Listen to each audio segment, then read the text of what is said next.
Global brokerage Bernstein has written a letter to Prime Minister Narendra Modi warning that India could squander its recent economic gains unless it pushes harder on structural reforms. Now, the note says while the last 6 years proved what aligned policy can achieve with stronger macro stability, rising earnings and a capex-led growth push, the danger now is what Bernstein calls complacency. Now, Bernstein argues India risks becoming a passive consumer in the AI economy as generative AI threatens millions of IT and BPO jobs, while most value creation remains concentrated in the United States and China.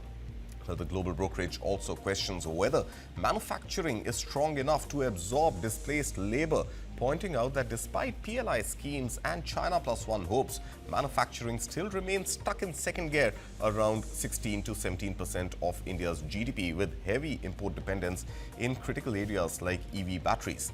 Now, Bernstein also flags agriculture as another drag, where nearly 42 to 45% of the workforce contributes just 15 to 16% of GDP, calling subsidies and loan waivers recurring responses rather than real reform.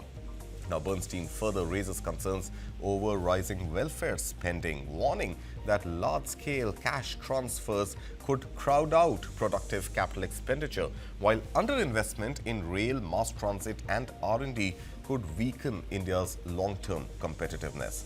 Now, with R&D spending still just 0.6 to 0.7% of GDP, the firm says India risks under-delivering on its potential unless it takes tougher decisions sooner rather than later. Now, Bernstein's message in that open letter to the Prime Minister of India is pretty blunt. The window to act is still open, but it is narrowing. Well, Kranthi Bathini continues to be with me on this macroeconomic story. Kranthi, the window is open but narrowing, and structural reforms need to harden this in the coming future. How convinced are you of the questions that Bernstein is raising on India's growth potential going forward? Kartik, it's very interesting, and Bernstein have come up with an open letter to the Prime Minister office and to the Prime Minister.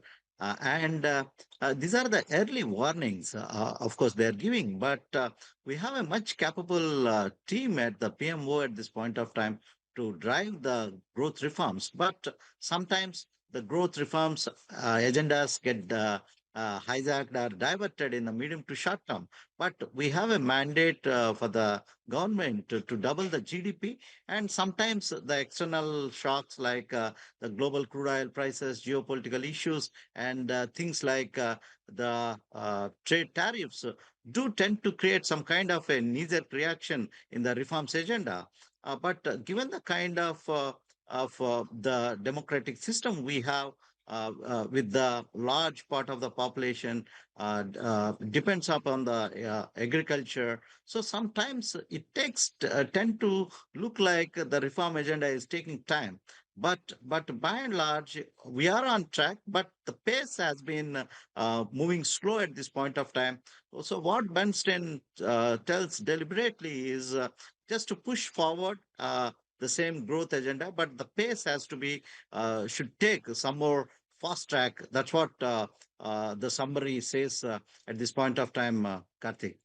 All right, Kranthi Bathini, let's leave it at that. Push the pedal on the reform agenda is the word coming in. Thank you so much, Kranthi. As always, pleasure having you here with us on News 9. Pleasure.